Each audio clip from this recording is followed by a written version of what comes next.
8:55, Big 550 KTRS. Charles D'Angelo, weight loss coach to the stars. Charles, Hey good morning. now. Thanks for joining us once again.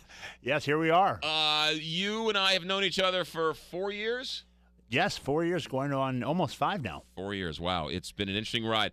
I'm back doing Charles D'Angelo 3 exclusively. weeks, you said, right? 3 weeks. So far, Excellent. so good. And I was planning my refuel night last week, and a friend of mine says, "What are you doing?" I was like, "My friend Charles D'Angelo."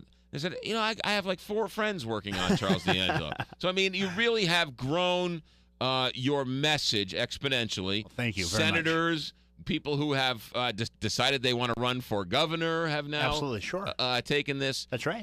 And we were talking off the air about Emotional eating. emotional eating, because Absolutely. for so many of us, emotional eating, that's what it is. You're not hungry. You're emotional. You're happy. You're sad, you're angry, you're frustrated, you're stressed. So just give me a candy bar. I think that all major decisions we make in life are based upon emotion. Wars are fought over emotion. Babies are made through emotion.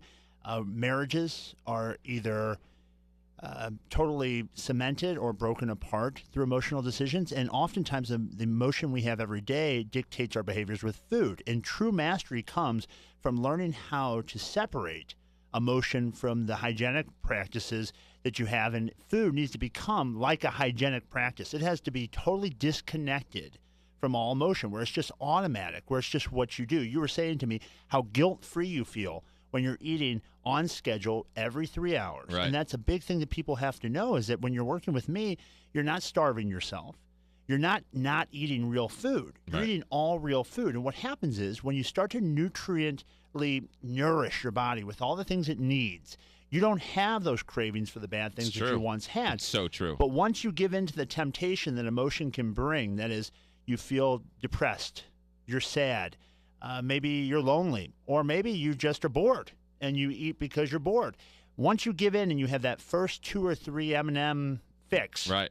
the next thing you know, half a bag is gone. And I know because I brought a picture you have over there of me when I weighed 360 pounds over a decade ago. So I know what it's like to be stuck in that defeat whirlpool, not knowing how to get out of it. I mean, it's like a drug addict. It is absolutely You're sitting there on like the an couch and you're thinking, you know what? I'm going to go to the store and I'm going to get a frozen pizza. Yeah, I want a frozen pizza. Yeah, I want a frozen pizza. Is great. So you go to the store, you get the frozen pizza, you take it home, you cook it up, you eat it, and then as soon as your belly is full and you're stuffed to the gills, why did I eat that? I don't want to eat that. I feel terrible. Now I Absolutely. feel awful. So then you feel bad for cheating, And you that's tell yourself you're going to get back to it, and you never really focus on the present moment. That's what you and I were talking about.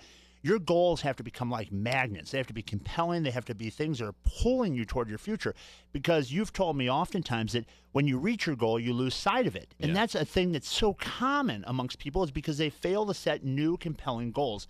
Once you hit that first target, you have to come up with an additional list of new goals. I had a woman come to see me. I just got an email from her. She came to see me May 31st of 2013. Her name, I won't give it on the air because she's actually going to come and share a story here soon.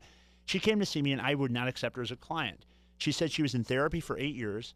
She had not seen any changes, that she had this whole story about why she was, at that point, I think 250 pounds. Right. And I said, look, I can appreciate that you think therapy is going to help, but I believe that if you don't see change within a few sessions, it's time to find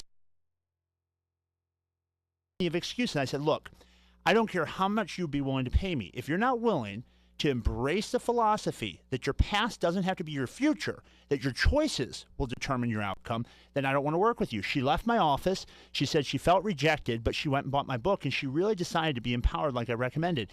Fast forward to this year, she's down 90 pounds, and she wrote me about a 5-paragraph email thanking me for my honesty in telling her that her choices were the only thing directing her future. I got 10 seconds. How do people get a hold of you? Just know that anyone can do this.